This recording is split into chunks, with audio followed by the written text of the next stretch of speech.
Hi, and welcome back. We are moving further into this chapter on uh, basically body-related things, finishing up just in the previous one, the notes about somatosensation, but now moving into the control of movement. And like we've been doing with the senses, we'll follow a little pattern here where we start uh, in the peripheral nervous system and then move it back into the brain, and we'll understand some things about what's happening with motor control in the brain. But something else that we're going to add in here is we're going to talk some about motor theory as well. This is a topic that, the history of studying motor control and skill has an important place in psychology. I could make an argument that we should have a whole entire course dedicated to it, but we don't. And so we need to make sure that this is the one course where there is time to talk about this particular topic. So I want to make sure that we cover some of the important things here. So there's a lot to get through here. So the first part here, as I said, peripheral control, and it starts with, of course, the muscles, right? So first thing that we want to talk about here is that in order to have any movement of our bodies, and here we're going to talk mainly about skeletal muscle. I'm not going to talk about smooth muscle, that is the muscle that regulates the movement of the, say, digestive system and the cardiovascular system and things of that nature. We're going to talk about the voluntary control of movement. In order for body movements to occur, we have to have muscle contraction, which means a shortening of the length of the muscle. And so muscles are made of a bundle of muscle fibers. And within the muscle fibers, there are small segments that individually contract, and this is how the muscle shortens its length. We're going to get into those details shortly enough, but a few basic overall anatomical terms. We have the words agonist and antagonist again. We previously used those words when talking about drugs that affect neurotransmitter systems, right? So any drug that increases the effect of a neurotransmitter is an agonist, and if it decreases the effect, it's an antagonist. And those words have a somewhat similar meaning here, except here we're talking about the relationship between a muscle and the direction of a movement. So an agonist muscle is the muscle that actually is mainly doing the work here of causing a movement. An antagonist muscle would be one that could possibly work in opposition to that movement. So let's use a simple example. If you can see my arm here in the little window here, I've got my elbow at an approximately 90-degree angle here, and I'm going to bring my hand towards my head like that, right? So this is now a flexion of the elbow and the limb segment here of my arm, right? In order to make this happen, I have to shorten the bicep muscle here. So I'm pulling in, right? So as the bicep muscle shortens, it is attached to the end of the forearm bones here, and it pulls the forearm in, right? And so in that case, we would say the bicep muscle is the agonist of this movement because it's the one that's actually working and moving in the same direction as the movement. As the bicep shortens and it moves in towards the shoulder, the hand also is going in the same direction and the forearm going in the same direction. Meanwhile, on the bottom side of your arm is the tricep muscle, right? And the tricep muscle would be the antagonist of this movement. And of course, in order to effectively do this kind of movement, I have to relax the tricep muscle, because if I try to contract the tricep muscle, that would work in opposition to me being able to perform this movement. So of course, when lifting something up like that, doing like a bicep curl, for example, the bicep is activated and contracting while the tricep has to relax so that it does not oppose the movement. Conversely, if one is doing a different kind of movement, like maybe a tricep curl, right? You hold a weight over your hand and lift it straight up like this, right? Here you're using the tricep muscle to extend the arm out against some resistance, while the bicep muscle needs to relax. Otherwise, it would work in antagonism to that movement. Now, the way I have just described it, you're either doing one or the other, right? You're either flexing the arm to bring the bicep to shorten the bicep and relax the tricep muscle, or you are extending the arm in which case you are now contracting the bicep and relaxing. That's what I guess say, flexing the, contracting the tricep and relaxing the bicep muscle, right? But there are times when you co-contract both muscles as well. So for example, imagine you are holding a weight in the hand. In this case, I have our textbook handy right here, so can't quite see that. But in order to hold this thing in my hand that, I don't know, it maybe weighs a pound or so, maybe a little bit more, I need to make sure that I am lifting, right? Because it is heavy, it is always pushing my hand down. So I have to contract the bicep muscle to provide enough resistance to support the weight of this object, right? But meanwhile, if I keep contracting the bicep muscle too much, then I'm just going to keep raising it up. And so what I also do in order to maintain stability and to keep my hand and the heavy object that it's holding in a stable position is that I also co-contract the tricep muscle, which helps to work against any certain movement. So once I get my hand into the appropriate position where I want it, now I can use both muscles together and sort of balance out the contraction between them so that I'm overcoming the load of a weight in my hand to keep it upright, but also resisting that so that I don't go too far. So agonist and antagonist refer to the pairings of the muscles. And so different joints all have agonist and antagonist muscles here. So you can think about how the knee works and the muscles of your leg that work in a similar way here to either flex the knee or extend the knee. Your shoulder muscles have a complex group of muscles, including the trapezius and deltoid and the chest muscles. I'm forgetting all my muscle terms, and this is kind of my area. So that's where pectoral muscles, right? So all of these muscles, they attach at different locations of the shoulder and play a different role in performing different movements of the upper arm shoulder joint, right? It's a complex, and of course the nature, it's a complex set of muscles there, because the nature of your shoulder movement is noticeably very different than, say, your elbow and your knee, right? Your elbow and your knee only work in very simple kind of one-dimensional, just flex or extend, right? But the shoulder can rotate in a variety of different ways, right? So there's many different degrees of freedom there. That is different ways to move the shoulder, different directions and different rotations. So of course, we also have these other terms of flexion and extension when talking about these kinds of movements, right? Flexion is, as I've defined it here, one that we could say it raises the appendage, because that's what I'm doing when I'm raising my forearm, right? Like doing a bicep curl. And then extension is then one that sort of lowers or straightens out a limb. And in this case, extending your arm means opening up the elbow all the way and having your arm sticking straight out.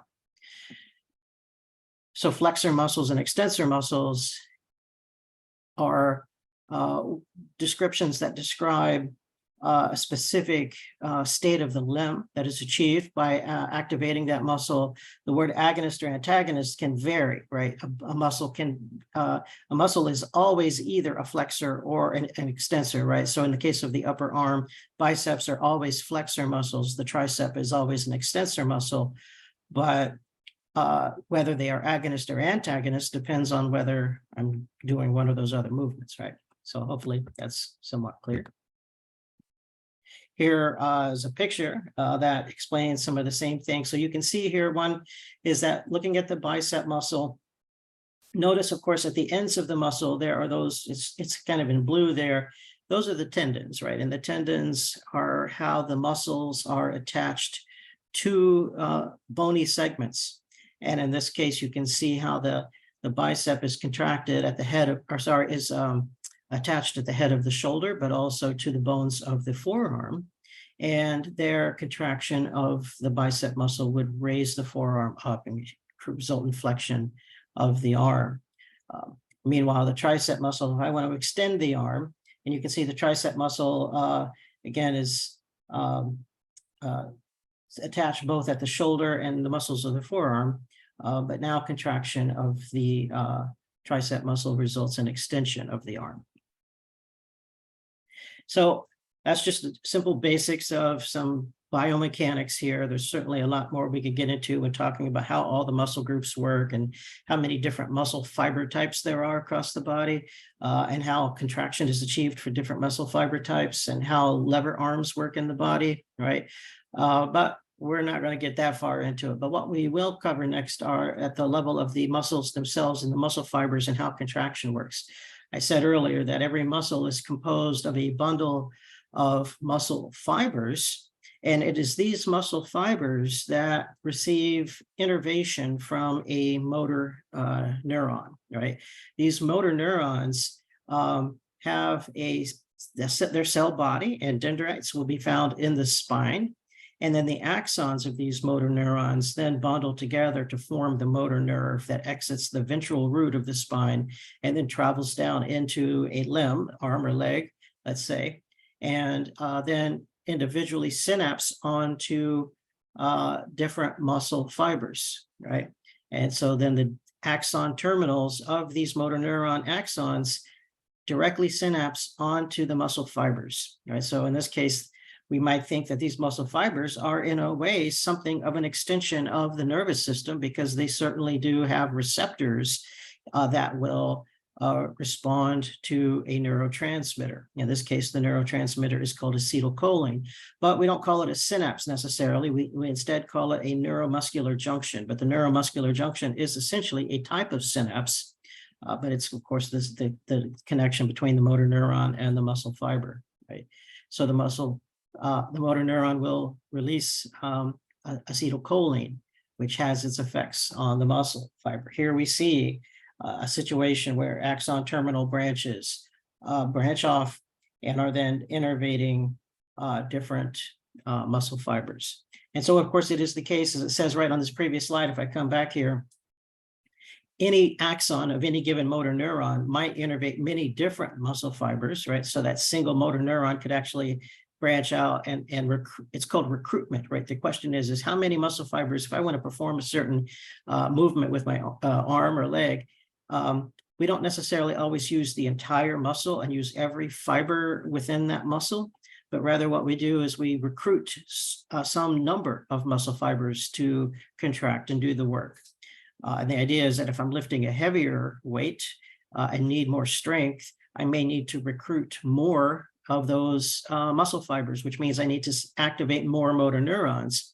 And so the more motor neurons in the spine that are activated, that means more muscle fibers are recruited to do the muscle contraction, right?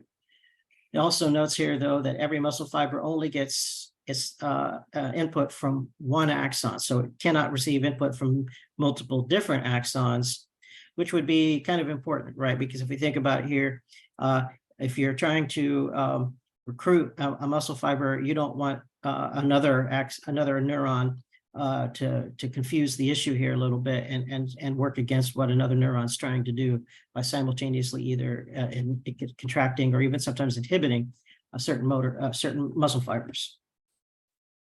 So let's get into the details of how muscle contraction works now. So it's called the sliding filament model, as you can see here. And it's going to start in the brain. And like I said, we're going to talk a little bit later about what's actually happening in the central nervous system here. But of course, it makes sense that I make a conscious decision that I want to reach out and pick up an object. And that information begins perhaps in the decision-making part of the brain, the prefrontal cortex and other frontal regions of the brain. But also found in the frontal lobe of the brain are premotor and motor areas of the brain, and their job is to actually determine how to achieve that goal, right? The idea begins merely as a goal. I want to pick up my pencil, right? But then the motor cortex, the job there is to determine how to do that, which means which limb segment to use and which muscles to contract. And then that signal goes down through some of the subcortical areas like the cerebellum and basal ganglia before getting its way down the brainstem and into the spine, where some population of these motor neurons in the spine will become stimulated. And again, they are then going to send their activation out to the muscle fibers, where it says here they release the acetylcholine onto what is known as the motor end plate.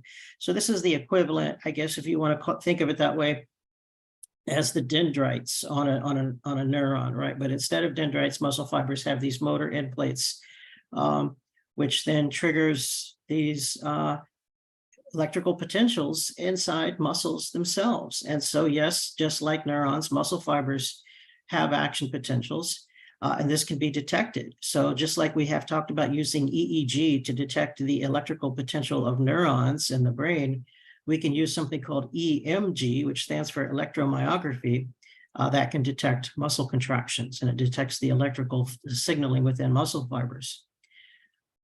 The result of an action potential in a muscle fiber is the result of calcium, is the release of calcium, right? So calcium is a positively charged ion here, and calcium is, as it says here, it is released into the sarcomere. And we need to look at a picture coming up here in a second to see what a sarcomere is.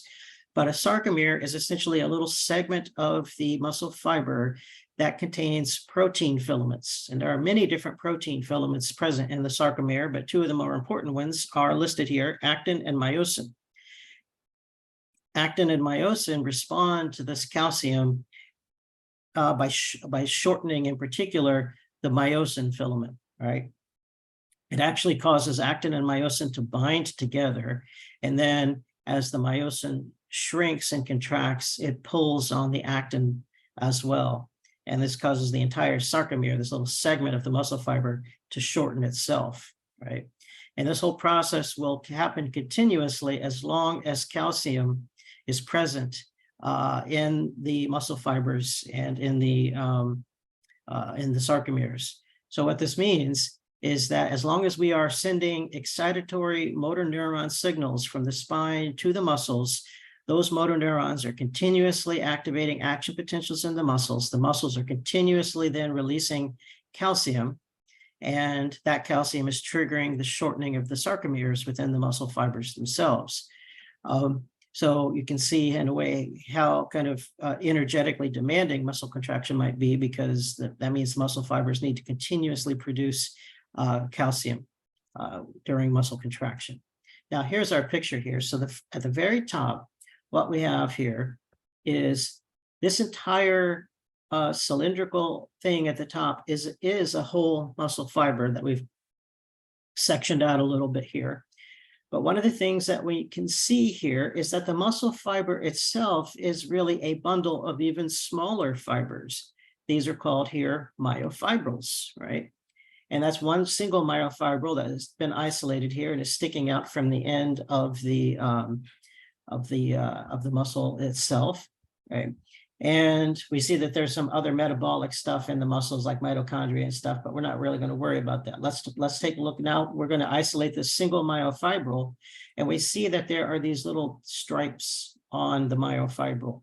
And so what we're going to do is we're going to zoom in on one of those stripes. And what we're seeing here is that the myofibril itself is a bundle of small little protein filaments, actin and myosin, right? And each one of these individual little bundles of actin and myosin is an individual sarcomere. So what we're going to do now is we're going to highlight one of those down at the very bottom of this image here. And we actually see now the sarcomere as this sort of like this little bundle again of overlapping protein filaments. So shown in blue, it looks like a little blue chain here, right? These are the actin filaments, right? This big red thing in the middle, these are the myosin filaments, right? There's some other proteins in here. For example, the myosin filaments are attached to what are referred to as these Z discs, right? These kind of end plates here at the bottom, at the end of the sarcomere, and there's a spring-like connection that they have there, right? And this is called titin, right?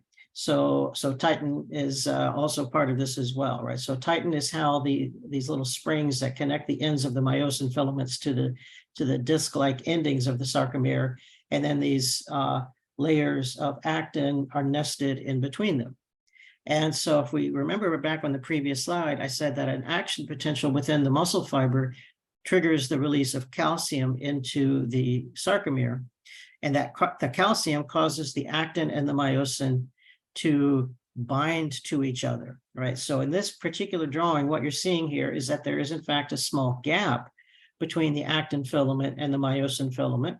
But notice that the myosin filament has all these little red spiky things all over it, right?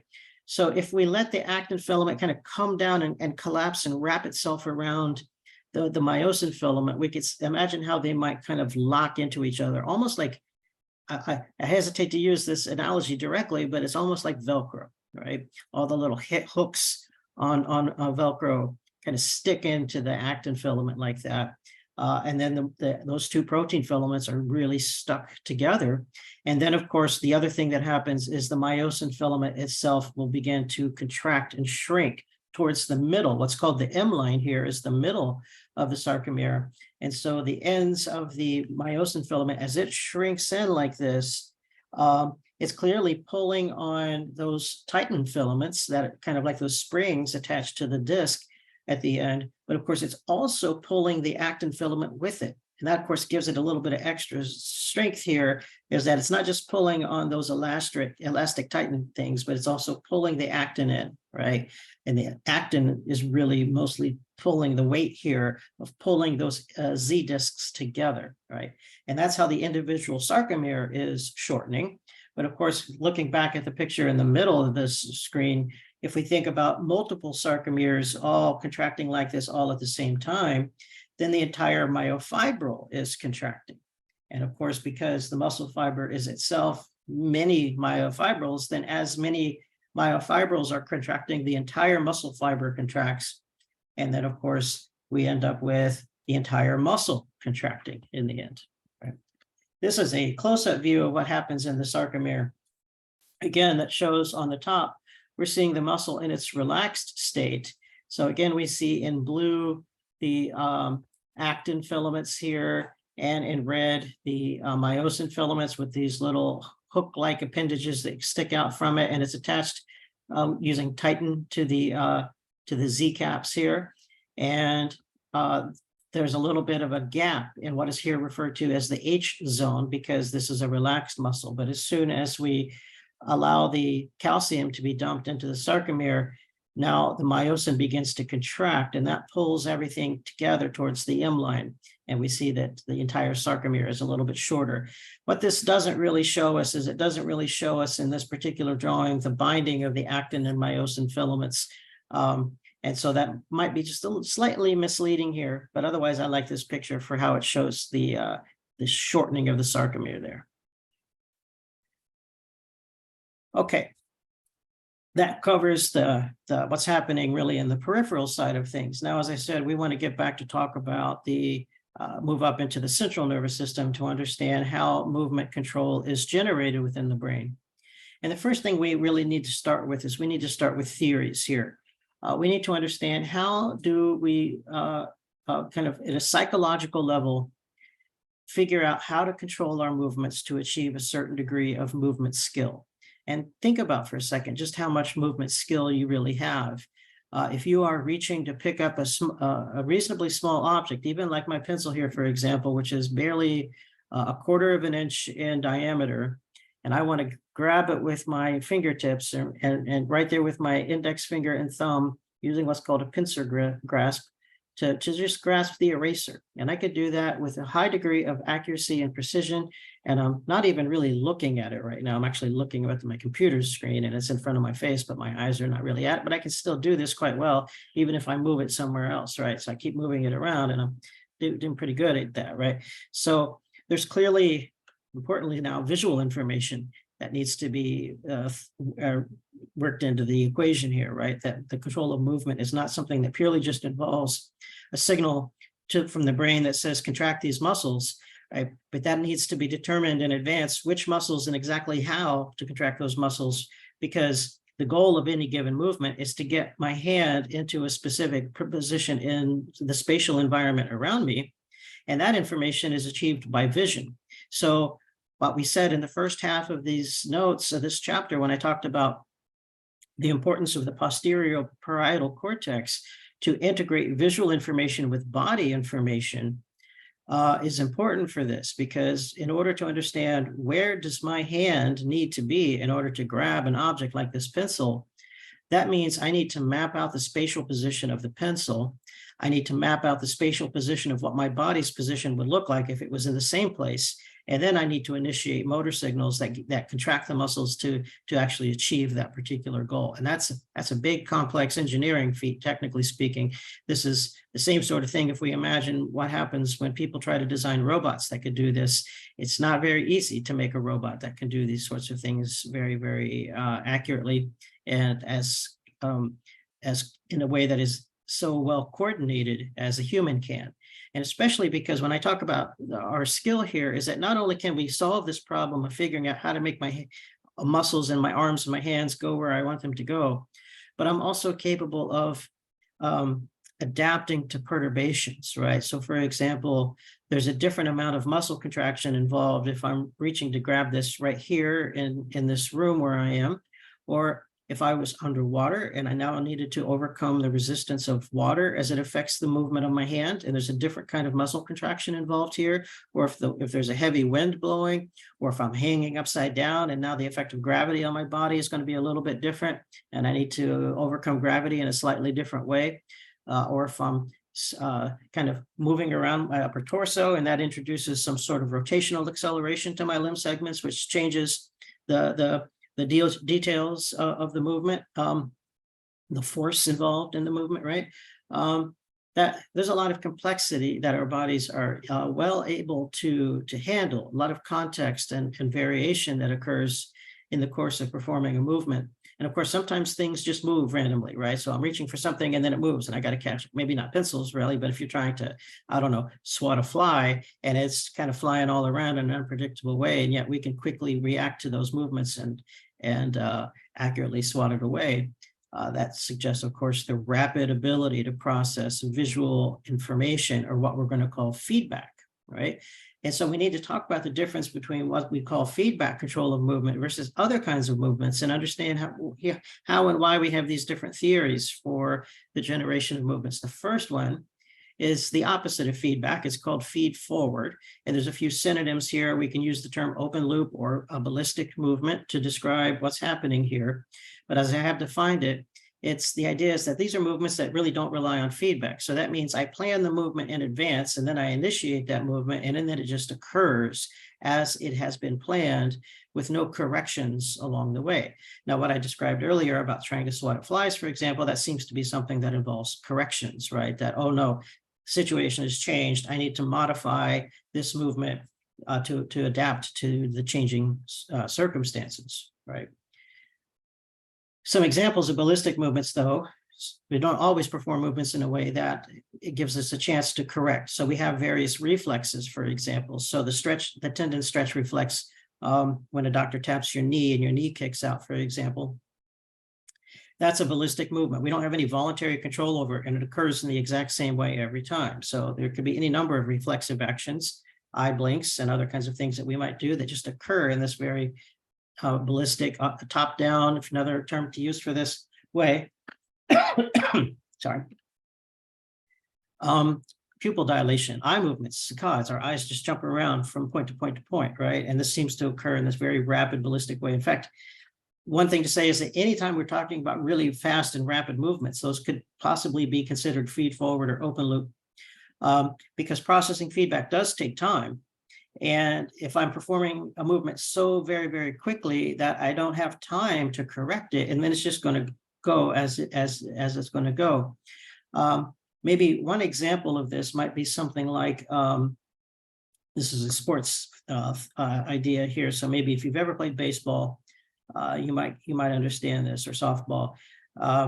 You are swinging a bat, right? And so a pitcher throws the ball at you very, very fast.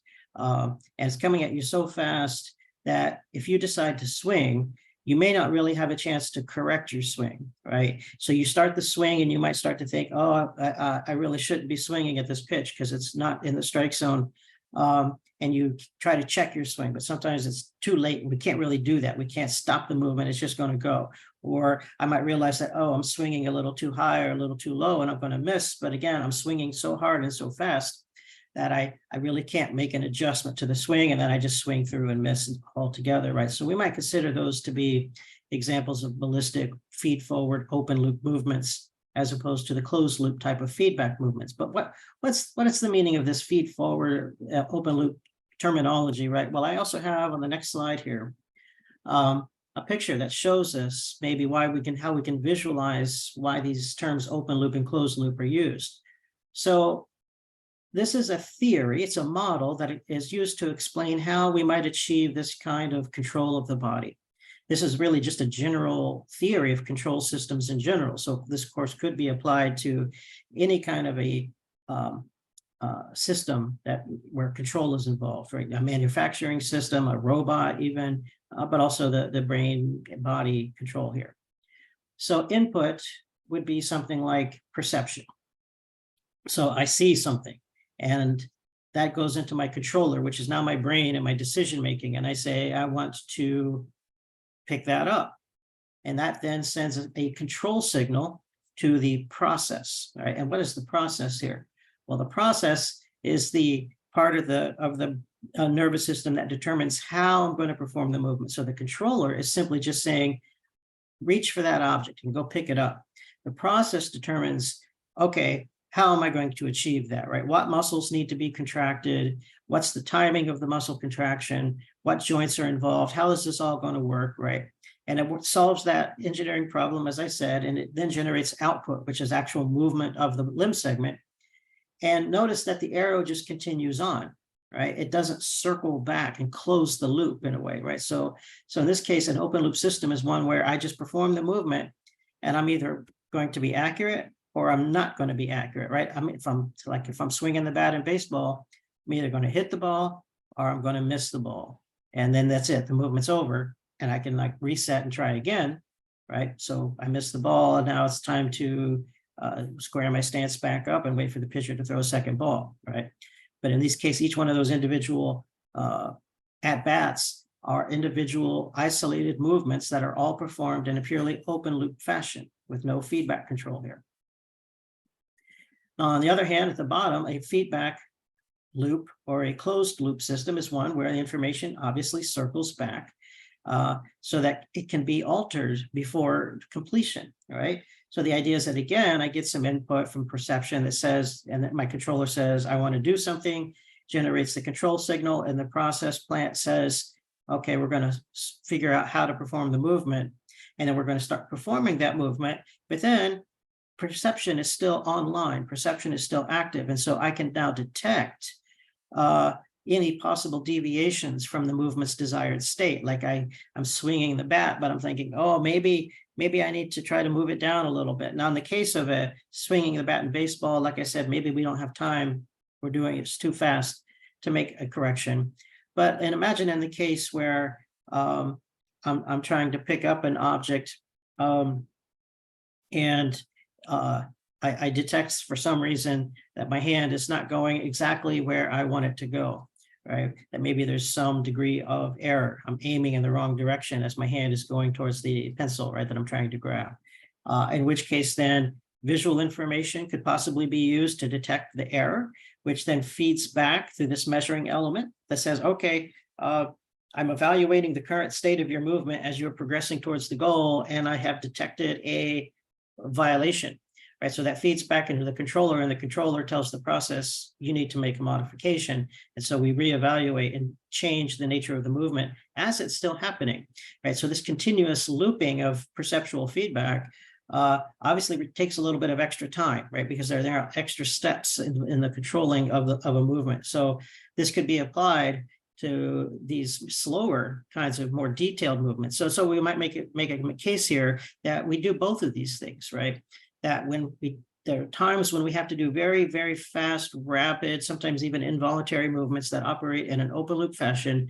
But there are other cases where I'm trying to do something that requires a far greater degree of skill, precision, accuracy, And we do those things much more slowly. And this makes sense, right? Common sense tells us that when I need to be accurate, when I'm trying to do something very small and detailed, I need to do it comparatively more slowly compared to when I'm doing something that doesn't need that much accuracy, right? In fact, there's a name for it in psychology. It's called the speed accuracy trade-off.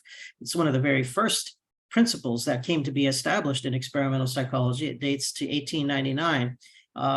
And it was motor control research. So like I said, I kind of think that motor control is an important area in psychology. Here is another depiction of the feedback system again. So we see that number one, excuse me, we have to start with perception, right? Like maybe vision tells us I'm reaching for this object, right? Where is it, right? I need to figure that out. And we see this arrow taking information from the occipital lobe in the back of the brain into the frontal lobe, where we're going to activate decision-making regions to say, all right, it's time to, we're going to reach out for this object. But then in location number two, we're going to have other areas in the frontal lobe, and their job is to actually figure out how to plan the reaching movement itself, right? And so we have the motor cortex, and there's also what's called premotor cortex in the frontal lobe of the brain. This is going to be at a higher level. It's time to initiate this particular behavior. And then it's going to come down. Now, there's a little more complexity than what's really shown here, because there's some subcortical structures that need to get involved here. But at the simple level first here, we're just going to see that the signal descends down into the spinal cord, where we're going to activate the motor neurons in the spine. That's point number 4. And then the motor neurons will then cause the muscles to contract. And then, of course, that's the descending motor signal. But everything we just did in the first half of the chapter, that's still relevant, because, of course, feedback is also relevant in just confirming that I have correctly achieved my goal. Like once I actually grab hold of the coffee cup, through touch receptors in my hand, confirm, yes, I've gotten a hold of this cup. I have a firm grasp, and everything is good. And so the movement is completed. And so once that signal that signifies, yes, the movement is complete, and I have a good firm grasp on the coffee cup, that occurs at step 5 with all of the receptors in the hand, not just at the surface of the skin, but maybe even the stretch receptors in the muscles and tendons, right? Proprioception, kinesthesis. So now that sends a signal up the sensory nerve into the dorsal root of the spine, which then goes up to the brain, goes into the parietal lobe of the brain, the somatosensory cortex there. As well, of course, the basal ganglia are in here as well. So what are the basal ganglia going to do? This is again where this is maybe where feedback control helps, it gets involved a little bit, is in some of those subcortical structures. And then we could have a step 9 here too, where the somatosensory area is integrating with the visual area, so that I have both not just proprioceptive confirmation that I have reached the cup, but I also have visual information that confirms that, yes, I have a hold of this cup, right? So let's first take a look at a couple of examples of feed-forward cases, right? So as I listed a few of them before, like reflexes and other simple involuntary actions and very rapid movements, but we also have a few examples beyond that. One part of understanding feed-forward movement is the understanding of things that we call sometimes CPGs, which are shorthand for central pattern generators. So for example, imagine a fly. I mentioned a fly earlier, right? So its wings beat pretty quickly, right? And they beat in a very rhythmic way, and it happens so very quickly that it's difficult for us to imagine that every individual wing beat is somehow monitored and controlled by its brain, which is not even a very complex brain to begin with, right? So to explain the fact that this fly can just rapidly beat wings, and there has to be certain timings between the wings, because they actually have, I think it's something like 4 different wings, right? And they have to beat in a way that is highly specifically timed to achieve flight. And of course, if they want to accelerate or decelerate, we may have to change some of those wing beat patterns. And certainly if we want to change direction, that might mean a little bit of a steering response that might also involve a change in wing beat patterns. So the idea is that a central pattern generator can explain how this complexity is achieved. All that we have to have here is a set of neurons, what we might call a ganglion, right? Just a cluster of neurons working together that generates a rhythmic pattern of activity that then activates sequentially a series of motor neurons that trigger the wing beat pattern, right? And so there's just this rhythm generator within this cluster of neurons, and that rhythm generator then activates the motor neurons, which then generates the rhythm of the movement, right?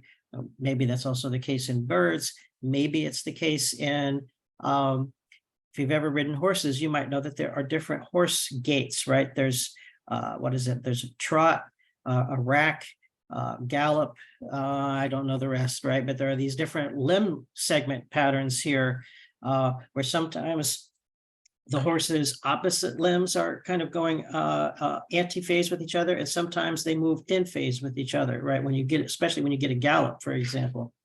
And so those different synchronizations that occur between the four legs of a horse as they move through their different gait patterns, that could be said to possibly be generated by a CPG. What about people walking and we just start taking steps left, right, left, right, left, right?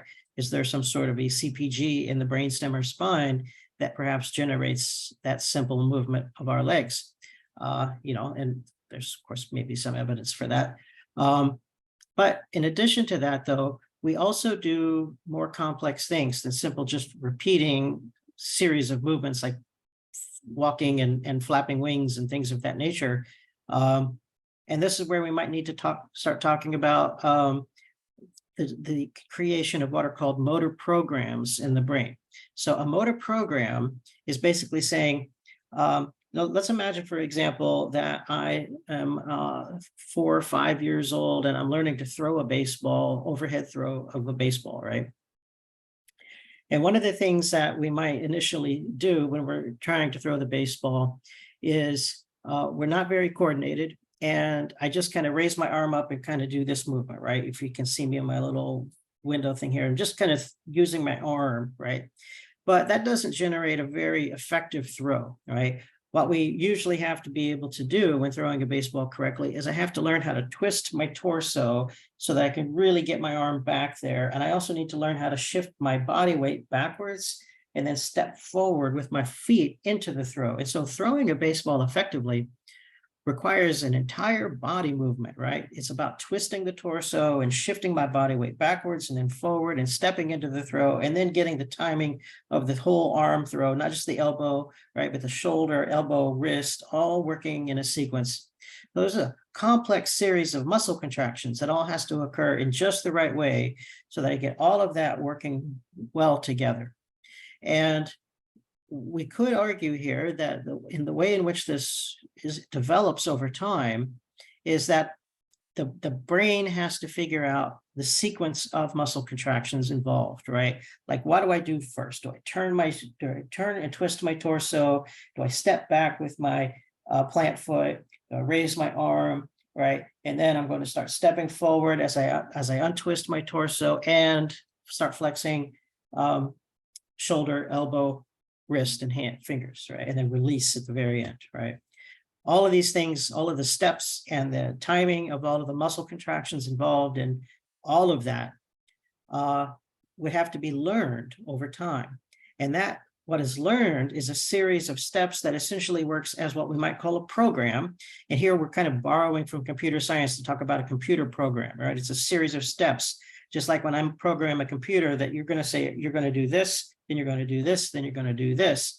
The brain is also assembling a series of steps that tells the brain, when it's time for me to make an overhand throw, you're going to do this, then you're going to do this, then you're going to do this. And it's a series of muscle contraction instructions that are acquired and stored somewhere in the brain, particularly in the motor areas of the frontal lobe of the brain, right?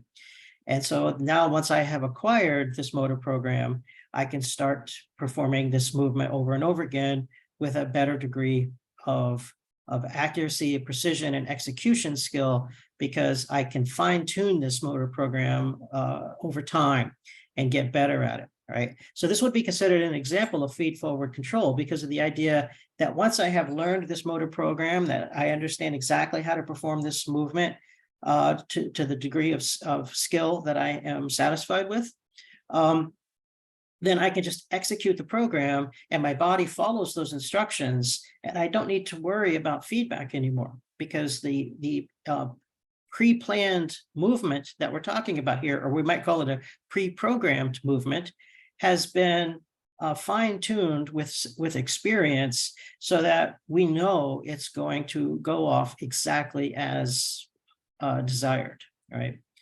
So this would be an example. Motor programs would be an example of feed-forward control. In fact, this is a big, broader part of theories of motor learning in childhood, especially, that so much of motor learning and motor skill acquisition is really just about how to acquire these motor programs. So the argument might be that when we first start out, we are sort of over relying on feedback control to try to pay attention to what our arms and our bodies are doing. But that requires too much effort, too much concentration, and it really makes our movements a little bit less coordinated than they ought to be. But over time, as I began to improve this coordination pattern, my brain just kind of learns that pattern and stores it as a pre-programmed series of steps in the brain, and it becomes a motor program. And then I've got it perfected and I can do it over again. In fact, the term muscle memory gets used a lot colloquially. And what we might say is that really what we mean by muscle memory is the acquisition of the motor program as a form of motor memory somewhere in the motor areas of the frontal lobe of the brain. Just a side note here, by the way, I'm reminded, because since I'm using sports metaphors here, the great basketball player Larry Bird used to claim that when he was attempting a jump shot, he always knew whether the shot was either going to be a make or a miss the moment the ball left his fingertips. And the idea is that you wouldn't know until you actually watch the ball follow its trajectory and then either hit the basket and go in or bounce off and not go in, right? But according to Bird, he claimed that based on his feel of the shot, like he just knew, like, this is the way the shot is supposed to be performed, and if I successfully perform that movement, and so just based on the feel of the shot, he would know that he did it correctly. And so there's some evidence that maybe he felt this way, because sometimes what you would see is that sometimes if you watch Larry Bird highlights, he'll shoot the ball and then he'll immediately turn and run back to get back on defense, confident that the ball was going to go in the basket and he didn't need to try to stick around, wait for a rebound, for example. But there are other times where he shoots the ball but immediately follows his shot because he knows it's going to be a miss, and he then tries to follow the shot and go in there for a rebound. So whether that's really a verifiable claim or not is hard to say, but there maybe is a little bit of evidence for that, right? But maybe we have some problems with our motor program theory. So let's talk about this here. So how does a motor program actually work? And so it's really not enough for us to just say that somehow, somewhere in the frontal lobe of the brain, the exact series of steps is somehow learned and stored in the brain. But we really need to say, what do we mean when we say the exact series of steps, right? Because as we've seen, there's a lot of complexity to the execution of a movement. There's determining what joints and limb segments to use, right? And then there's what muscles to activate and innervate. How many muscle fibers should we recruit, which means determining which motor neurons to stimulate. And so there's a lot of complexity when it comes to determining that. So does a motor program actually involve specifying all of the individual motor neurons in the spine and which ones should be activated and in what sequence and exact timings between the activations? Or does it work by addressing individual muscle fibers? Because what we saw is that motor neurons can branch off their axons and activate a variety of different muscle fibers.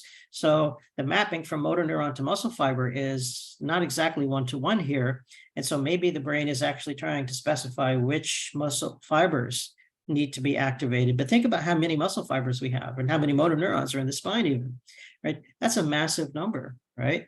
Right? Or is he even working at the level of neuromuscular junction, right? Which neuromuscular junctions should be stimulated, which ones should not? And I've got thousands of those, right? So we call this in part the degrees of freedom problem. And the idea is that the body has an extremely large number of moving parts, right? We have joints that can move in various directions, but we have all these motor neurons and muscle fibers and neuromuscular junctions and all these different things that can be individually activated and that can all work in a way independently of each other. And this raises the possibility that motor programs might turn out to be unfeasibly complicated, right? That is it really feasible for us to suggest that the brain is somehow capable of generating a program that can specify tens of thousands of different instructions all at once? Because that's what we're really talking about here when it comes to the activation of motor neurons and muscle fibers and neuromuscular junctions. Is that we got 1,000 things that need to be individually activated here in some particular sequence. And is that what the real brain is really doing, is acquiring that fine level of control over every little muscle fiber and sarcomere? And, we start to think maybe not, right? And so that's one concern, that motor programs maybe don't do exactly what we think they might do. But then there's also another much more serious issue. And so if we think the degrees of freedom problem is a challenge to motor program theory, the context condition variability is an even bigger challenge, right? So this idea that, let's go back to my baseball throwing example, that I learned this motor program for how to do all of these particular movement sequences when it comes to my legs, my torso, my shoulder, elbow, wrist, fingers, to get all of those working together. The thing is that when I'm trying to throw the baseball, I might also need to worry about a couple of things, such as how far do I want to throw the baseball, right? If I'm actually playing in a game, I need to throw, and I'm playing in the outfield, and I've caught a hit in the outfield, and I need to throw that ball back to the infield.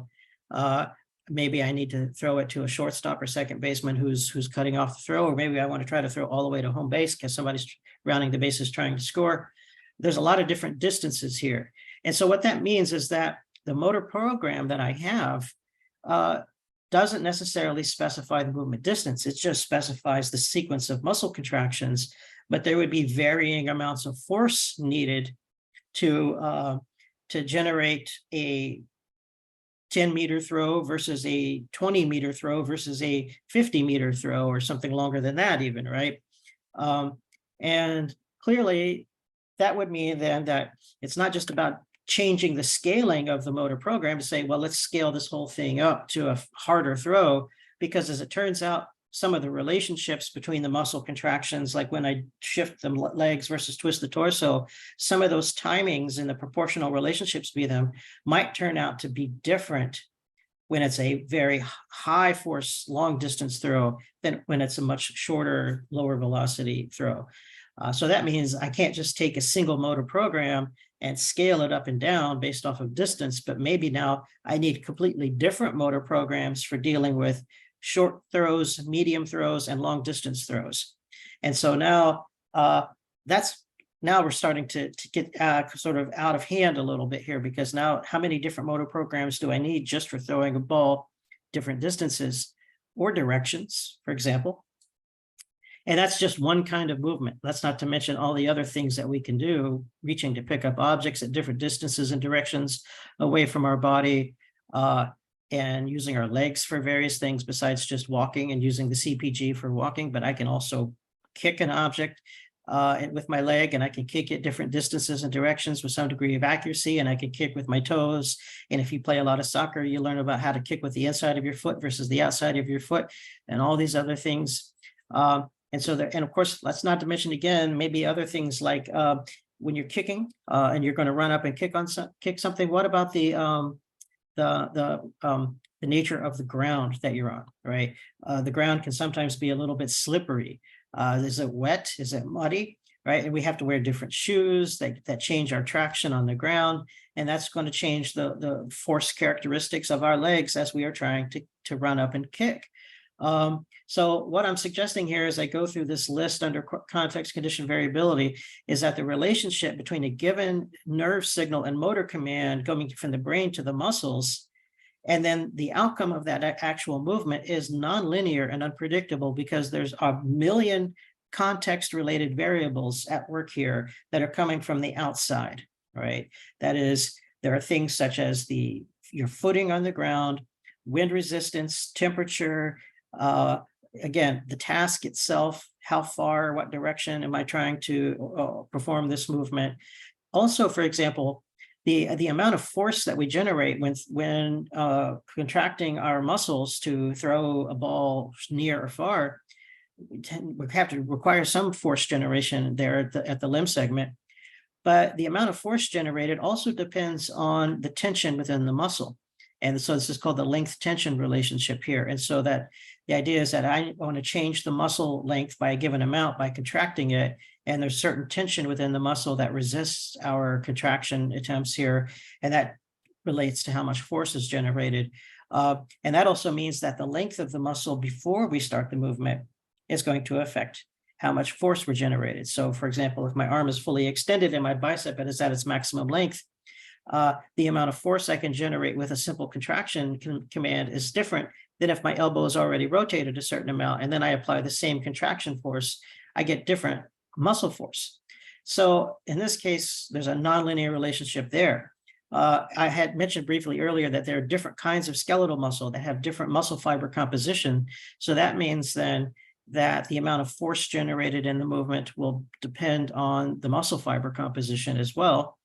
And I already noted the external forces here. So the idea here is that movement always occurs in a very complex, variable force environment where there are many different muscles and fiber types and tension and external forces and other variables having an impact on the body that a single motor program could never generalize to being able to account for all of those context-related variables. So it appears that we might think that seems to be a problem. We already talked about the degrees of freedom problem, that we would have too many different things to control individually anyway. It would be a huge computational burden on the brain. But now, of course, adding in all of this context would even exponentially increase the computational burden on the brain to deal with all of those things. And we might start to think, wouldn't it just be simpler if we were able to account for context on the fly by using feedback control instead, right? And that's then becomes the next argument, is different ways of using feedback control in a very efficient way that is not computationally burdensome for the brain. But I think we have done enough at this point. So I think this is another good point to stop and reflect on that before we continue on further in this chapter.